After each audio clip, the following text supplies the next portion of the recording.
తెలంగాణ రాజకీయాల్లో ఇప్పుడు కల్వకుంట్ల కుటుంబ కలహాలు మరింత ముదురుతున్నాయి.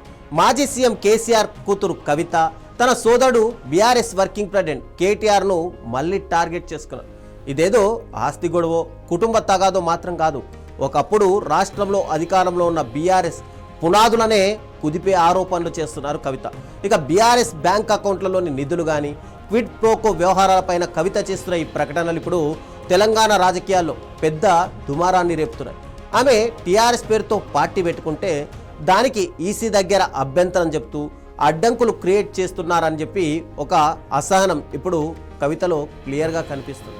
ఇది కేవలం రాజకీయ విమర్శ మాత్రమే కాదు, కేసీఆర్ ఫ్యామిలీలో జరుగుతున్న ఒక అంతర్యుద్ధం అనే చెప్పాలి. జనం సొమ్ము ఎలా దోచుకున్నారు, పార్టీకి నిధులు ఎలా వచ్చాయి అన్న ప్రశ్నలు కూడా ఇప్పుడు తెరపైకి వస్తున్నాయి.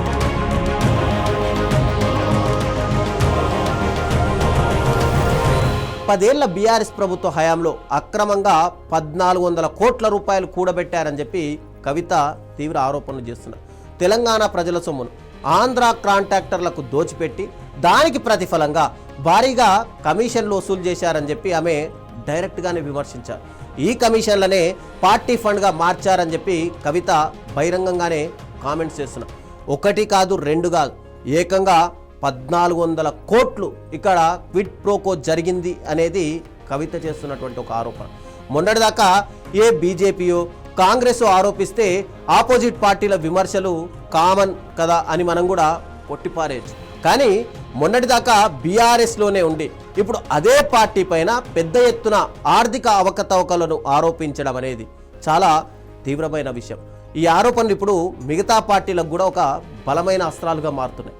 బీఆర్ఎస్కి ఈ నిధులు ఎక్కడి నుంచి వచ్చాయి అన్న దానిపైన ఎంక్వైరీ చేయాల్సిందే అని చెప్పి కూడా ప్రతిపక్షాలు ఇప్పుడు డిమాండ్ చేస్తున్నాయి. ఈ ఆరోపణల వెనుక ఉన్న నిజాలు ఏమిటి, అసలు ఈ 1400 కోట్ల రూపాయల నిధులు ఎక్కడి నుంచి వచ్చాయి, ఎక్కడికి వెళ్ళాయి అనేది కూడా ఇప్పుడు $1 మిలియన్ ప్రశ్నగా మిగులుతుంది.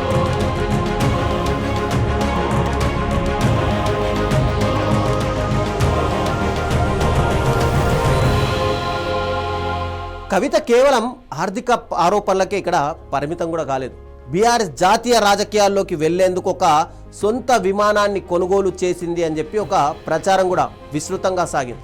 లేటెస్ట్గా నేషనల్ ఇంగ్లీష్ డైలీ ది పయనీర్ని కూడా పార్టీ నిధులతోనే కొన్నారు అని చెప్పి కవిత సరికొత్త బాంబు కూడా పేల్చారు. ఈ ఆరోపణలు కేటీఆర్ని డైరెక్ట్గానే టార్గెట్ చేశారు. ఇక పార్టీ నుంచి తనను దూరం చేసి 100 కోట్ల పార్టీ డబ్బులు వాడుకుంటూ కేటీఆర్ తన సొంత సామ్రాజ్యాన్ని నిర్మించుకుంటున్నారని, మీడియా సంస్థలను తన చేతుల్లోకి తీసుకొని బలపడుతున్నారు అని చెప్పి ఆవేదన ఇప్పుడు కవిత మాటల్లో మనకు కనిపిస్తుంది. టీఆర్ఎస్ పేరుతో తాను కొత్త పార్టీ పెట్టుకుంటే కేటీఆర్ ఆ పేరు రాకుండా పెద్ద ఎత్తున ఒక లాబింగ్ చేశారని చెప్పి కూడా కవిత మండిపడుతున్నారు. ఎన్నికల సంఘం కూడా టీఆర్ఎస్ పేరు పైన ఇప్పుడు అభ్యంతరం చెప్పడం, 3 ఆల్టర్నేట్ పార్టీల పేర్లు సూచించమని ఒకవైపు కోరడంతో కవితకు ఆ పేరు దక్కడం కూడా ఇప్పుడు చాలా డౌట్గానే కనిపిస్తుంది.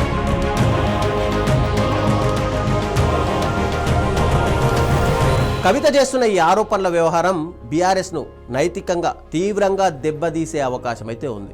రాజకీయాల్లో ప్రత్యర్థులు చేసే ఆరోపణలకు, సొంత కుటుంబ సభ్యులు, అది కూడా మాజీ సీఎం కూతురు చేసే ఆరోపణలకు చాలా డిఫరెన్స్ ఉంటుంది. కవిత చేసిన ఈ క్విడ్ ప్రోకో 1400 కోట్ల కమిషన్ల ఆరోపణలు పార్టీని కోలుకోలేని దెబ్బతీస్తాయని చెప్పి కూడా రాజకీయ విశ్లేషకులే అభిప్రాయపడతారు. గతంలో కేసీఆర్ అవినీతి రహిత పాలన అందించారని చెప్పుకునేటువంటి ఈ గులాబీ శ్రేణులకు ఇప్పుడు ఈ ఆరోపణ అనేది అసలు మింగుడు పడడం లేదు. తెలంగాణలో కాంగ్రెస్ అధికారంలోకి వచ్చాక బీఆర్ఎస్ ఇప్పటికే బలహీనపడింది. ఇక ఇప్పుడు సొంత కుటుంబం నుంచి వస్తున్నటువంటి ఈ తీవ్ర ఆరోపణలు పార్టీకి మాత్రం మరింత నష్టం కలిగించే అవకాశం ఉంది. మరి కేటీఆర్ దీనిపైన ఎలా స్పందిస్తారు అనేది మాత్రం కీలకంగా మారింది.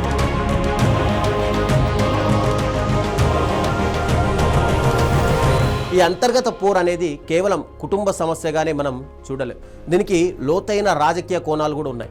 కవిత నిజంగా తెలంగాణ సెంటిమెంట్ బలాన్ని పొందడానికి, గ్రౌండ్ లెవెల్లో క్యాడర్ని సమీకరించుకోవడానికే టీఆర్ఎస్ పేరుతో ఇక్కడ రాజకీయంగా పుంజుకోవాలని చేస్తున్న ప్రయత్నాలను ఇక్కడ కేటీఆర్ అడ్డుకున్నారని చెప్పి కవిత ఎప్పుడైతే ఆరోపిస్తుందో ఈ వివాదానికి అదే మూలంగా అయింది. ఈ పరిణామాలు కవితలో కూడా తీవ్ర అసహనాన్ని నింపాయి. ఓవైపు సెంటిమెంట్ పేరు దక్కకపోవడంతో మరోవైపు ఆర్థిక ఆరోపణలతో పార్టీని నైతికంగా దెబ్బకొట్టే ప్రయత్నం చేస్తున్నారు అని కవిత చెప్తున్నారు. ఈ వివాదం రాబోయే రోజుల్లో తెలంగాణ రాజకీయాలను అయితే మరింత వేడెక్కించడం ఖాయంగా కనిపిస్తుంది. కాంగ్రెస్ ఈ అవకాశాన్ని ఎలా వాడుకుంటుంది, కవిత ఆరోపణలపైన బీఆర్ఎస్ ఏం సమాధానం చెబుతుంది అనేది చూడాలి. కేటీఆర్, హరీష్ రావు పేర్లను కూడా కవిత తన ఆరోపణలో ప్రస్తావించడం అనేది ఈ వివాదానికి మరింత తీవ్రతను పెంచిందనే చెప్పాలి.